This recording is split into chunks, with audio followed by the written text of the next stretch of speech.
दोस्तों नमस्कार, जय श्री राम। दोस्तों मैं गुरदीप सिंह सेंगर एडवोकेट और मेरे चैनल पर आपका स्वागत है। दोस्तों एक खबर आ रही है कि उत्तर प्रदेश के 378 गांवों में चकबंदी कराए जाने के लिए ड्रोन से सर्वे किया जा रहा है। माने ड्रोन से ये देखा जा रहा है कि क्या यहाँ चकबंदी किया जाना उपयुक्त होगा, क्योंकि उत्तर प्रदेश जोत चकबंदी अधिनियम 1953 अपने उत्तर प्रदेश में काम कर रहा है, जिसमें चकबंदी संबंधित सारे विवाद, सारे मामले, सारी स्थितियां उसमें दी गई हैं। दोस्तों चकबंदी से कुछ फायदे भी हैं, कुछ नुकसान भी हैं। अपने उत्तर प्रदेश में अभी फिलहाल कुछ दिनों पहले कोर्ट में जो भी डॉक्यूमेंट हैं, जो भी रिकॉर्ड हैं, उनके डिजिटलाइजेशन का काम शुरू हो गया है और लगभग अंतिम स्तर पर है। और इसके तत्काल बाद अब उत्तर प्रदेश सरकार ने चकबंदी के लिए, चकबंदी का अर्थ है किसानों के छोटे छोटे खेत के टुकड़ों को एक साथ जोड़ देना। और दूसरा इससे एक और फायदा निकल के आता है कि मान लीजिए लैंड हमारी है और कब्जा कोई और किए हुए है, तो जब चकबंदी होगी तो चकबंदी में जो भूमि है वो मुख्य मालिक को दी जाती है, जिस मालिक का नाम रेवेन्यू रिकॉर्ड में इंद्राज है। वैसे पोजीशन की भी भूमिका है, लेकिन रेवेन्यू रिकॉर्ड में अगर उसका नाम एज ए मालिक दर्ज है और कोई व्यक्ति दूसरा कोई बैनामा या कोई वसीयत या कोई ऐसा अंतरण का प्रमाण पत्र प्रस्तुत नहीं कर पाता है कि आपने इसको किस तरह से खरीदा है, किस तरीके से आपकी है, तो वो उसी मुख्य मालिक के नाम रिकॉर्ड में रहती है। तो दोस्तों ड्रोन सर्वे किए जाने का प्रस्ताव ये कुछ गांवों के लिए ई चकबंदी की योजना के अंतर्गत किया गया था और इसमें एक 27/7/2023 को एक प्रस्ताव आमंत्रित किया गया और अभी हाल ही में 30/11/2023 को वो प्रस्ताव कंफर्म हो गया है। और इसमें जिन लोगों से निविदाएं मांगी गई थी कि जो लोग इसमें अपना देना चाहें कि वो सर्वे करके भारत सरकार, उत्तर प्रदेश सरकार को सूचित करेंगे, तो उनका टाइम पीरियड पूरा हो गया है। 30/11/2023 के बाद अब प्रक्रिया और आगे तेजी से बढ़ रही है। माने कुछ ही दिनों में अब ऐसे अवैध कब्जे, ऐसे लोग जो किसी सरकारी भूमि पर कब्जे में हैं, सरकारी भूमि को कब्जा किए हुए हैं, उनसे तो मुक्त होगी ही वो जमीनें। और कहीं ऐसे मामले भी हैं कि जमीन किसी और की है, कब्जा कोई और किए है, गुंडागर्दी के दम पे किए है या जबरन किए हुए है, तो ऐसे लोगों को भी उस भूमि से मुक्त होना पड़ेगा। क्योंकि चकबंदी सभी कृषि योग्य भूमि की होती है, केवल ऐसी भूमि की नहीं होती है जो तालाब हैं या जो ग्राम सभा की भूमि है या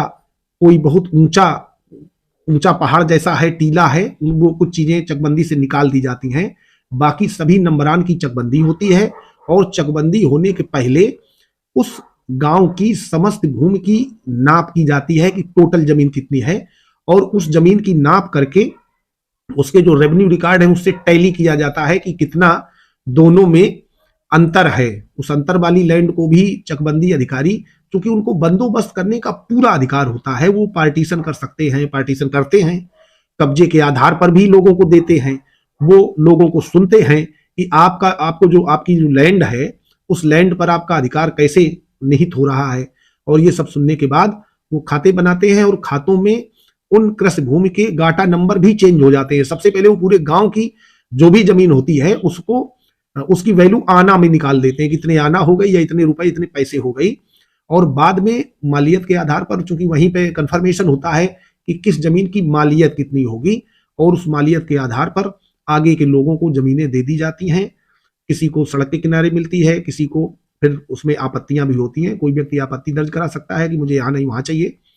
तो इस तरीके से उत्तर प्रदेश में कृषि भूमियों में जो सुधार हो रहे हैं, सुधार तो बहुत पहले से होते रहे हैं। उत्तर प्रदेश भूमि व्यवस्था अधिनियम जब बना है, जमींदारी उन्मूलन एवं भूमि व्यवस्था अधिनियम, उससे पूर्व से ही सुधार होते चले आ रहे हैं और लगातार सुधार होना जारी है। और अंत में क्योंकि चकबंदी मेरे अनुसार कम से कम 30 वर्ष में, 40 वर्ष में एक बार किसी गांव में जरूर हो जाना चाहिए, क्योंकि उसी बीच में कई बार जमीनें बिकती हैं, छोटे छोटे टुकड़ों में होती हैं, नई पीढ़ियां बदलती हैं, उनके पार्टीशन के विवाद होते हैं, नामांतरण में समस्याएं आती हैं। तो इन छोटे छोटे विवादों का हल, क्योंकि जब एक कोई बड़ा नंबर है, उस नंबर में 6 लोग हो गए, मान लीजिए 6 घर के सदस्य हैं, उत्तराधिकार में उनको 6 लोगों का नाम आ रहा है और उनके छोटी छोटी बातों पर झगड़े होते हैं, कोई रास्ता का विवाद हो जाता है, नाली का, चक रोड का, तो चकबंदी हो जाने में एक तो सबको अलग अलग हो जाएगा, पार्टीशन सबके खतौनी अलग अलग हो जाएंगी, और यद्यपि जमीन कुछ कम हो जाती है क्योंकि नई नालियां,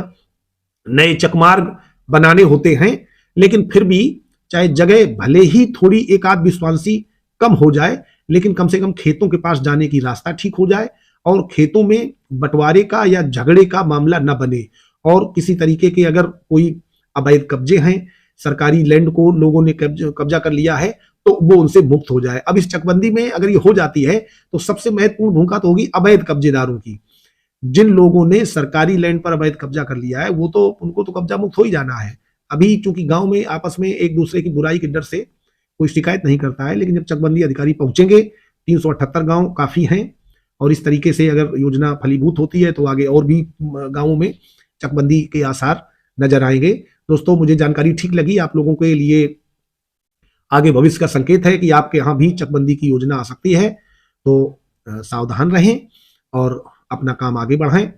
और आप हमारे वीडियो को अगर अच्छा लगता है तो लाइक कर सकते हैं, हमारे चैनल को सब्सक्राइब कर सकते हैं और अपने दोस्तों को शेयर कर सकते हैं। धन्यवाद।